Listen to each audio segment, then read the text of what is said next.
Hello everyone, কেমন আছো? আশা করি সবাই ভালো আছো। আর আমি অনেক ভালো আছি। আর আজকে আমি আরেকটি ছোট্ট মোটো ভিডিও নিয়ে এলাম তোমাদের সাথে শেয়ার করব। তো আজকে আমি তাড়াতাড়ি স্নান টান করে চলে এলাম ঠাকুরকে দেওয়ার জন্য। ঠাকুরকে আমি আজকে বিপদনাশিনীকে দেবো।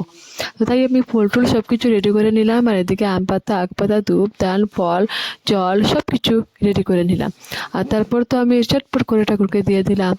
আর আমার দিদি মানে আমার ঠাকুমা এসে কিছুটা বলতেছিলেন। আমিও জানি খিচা। তো ভাবলাম যে আমার থেকে তো ওরা বড়, তো তাই দিদিকে বললাম যে আপনি বলুন কিচ্ছা, আমরা শুনি বসে বসে। তারপর তো আর কি কিচ্ছা বললেন, উনি কি লম্বা কিচ্ছা ছিল, বিপদনাশিনীর কিচ্ছা।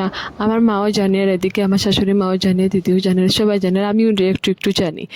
আর তো তারপর তো আমরা কিচ্ছাটা বসে বসে শুনলাম, আমি আর আমার শাশুড়ি মা আর দিদি সবাই মিলে। তারপর তো ঠাকুরটা দেওয়া শেষ, তারপর আমি জোগাড়টা দিয়ে দিলাম আবার। কিচ্ছা বলার পর আবার জোগাড় দিতে লাগে। তো আবার জোগাড় দিয়ে সবাইকে প্রসাদটা দিয়ে দিলাম। আর আমিও এখন খেয়ে নেব। তারপর আর ফ্রেশ হয়ে যাব।